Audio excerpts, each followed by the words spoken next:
ঠিকমতো লেখাপড়া করতো করতে হবে। কখনো সংসদ ভবনের সীমানা প্রাচীর টপকে ভেতরে ঢুকছেন, আবার কখনো ঝটিকা অভিযানে স্কুলের জানালা দিয়ে উকি মেরে দেখছেন ভেতরে কি হচ্ছে। সিনেমার হিরো নয়, তিনি বাংলাদেশের বর্তমান শিক্ষামন্ত্রী এহসানুল হক মিলন। তার আগমনে পরীক্ষা কেন্দ্রে পিনপতন নীরবতা, আর পকেটে চিরকুট রাখা নকলবাজদের বুকে কাঁপন। চাঁদপুরের মাঠ থেকে সচিবালয়, সবখানে এখন একটাই আলোচনা, মিলন ইজ ব্যাক ইন অ্যাকশন। তোমরা কেমন আছো? তোমরা কেমন আছো, ঠিকমতো পড়ছো তো? নকল আর হবে না। শিক্ষামন্ত্রীর এমন ভাইরাল হওয়া বার্তায় নড়েচড়ে বসেছে যেন দেশের সব পরীক্ষার হল। পরীক্ষার্থীদের উদ্দেশ্যে তার কঠোর বাণী, টিকটক বাদ দাও, পড়তে বসো। তার কাণ্ড কারখানায় শিক্ষার্থী তো বটেই, রীতিমতো কাঁপছেন শিক্ষক অভিভাবকেরাও। ত্রয়োদশ সংসদ নির্বাচনের পর থেকেই তাকে নিয়ে যে গুঞ্জন ছিল তা বাস্তবে রূপ নিয়েছে। তবে দায়িত্ব পাওয়ার পর তিনি দপ্তরে বসে নেই, বরং ঝটিকা অভিযানে কাঁপিয়ে দিচ্ছেন পরীক্ষা কেন্দ্র। গতানুগতিক ধারার বাইরে গিয়ে তার এই অ্যাকশন হিরো ইমেজে নিয়ে তৈরি হয়েছে মিশ্র প্রতিক্রিয়া। শুধু শিক্ষার্থীদের নয়, নাকানি চুবানি খাওয়াচ্ছেন শিক্ষকদেরও। চলমান এসএসসি পরীক্ষা পরিদর্শনে গিয়ে শিক্ষার্থীদের সঙ্গে সঙ্গে পরীক্ষককেও করছেন বহিষ্কার। 21 এপ্রিল সারা দেশে শুরু হয়েছে এসএসসি পরীক্ষা, কিন্তু এবারের দৃশ্যপট ভিন্ন। হেলিকপ্টারের গর্জন আর সাইরেনের শব্দে সজাগ পরীক্ষা কেন্দ্রগুলো।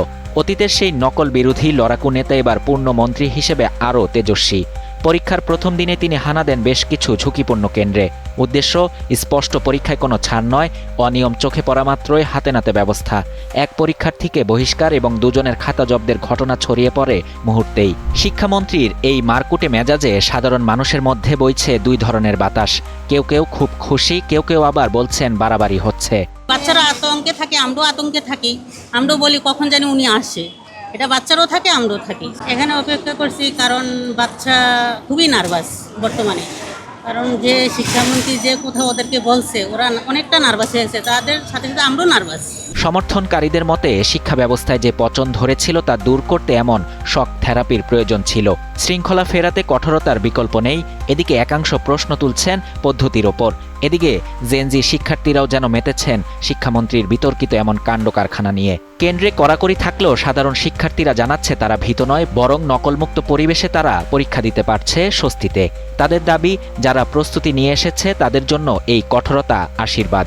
আবার অনেক সময় তারাও ব্যঙ্গ করছেন শিক্ষামন্ত্রীর ভাইরাল হওয়া ডায়লগ। পড়তে হবে, নকল আর হবে না। পড়তে হবে, নকল আর হবে না। আমরা আমাদের খেলা দেখা দিব, রেজাল্ট দেখা দিব, আমরা কতটা পারি। শিক্ষামন্ত্রী যা করতেছে আমাদের ভালো জন্য। 4 দলীয় জোট সরকারের সেই প্রতিমন্ত্রী থেকে আজকের পূর্ণমন্ত্রী এহসানুল হক মিলন যেন বদলাননি বিন্দুমাত্র। ভাইরাল সংলাপ আর একের পর এক ঝটিকা অভিযানে তিনি এখন খবরের শিরোনামে। বিতর্ক আর প্রশংসা হাত ধরাধরি করে চললেও সাধারণ মানুষের প্রত্যাশা এই কঠোরতা যেন কেবল লোক দেখানো না হয়ে দীর্ঘমেয়াদী সুফল বয়ে আনে দেশের শিক্ষা ব্যবস্থায়।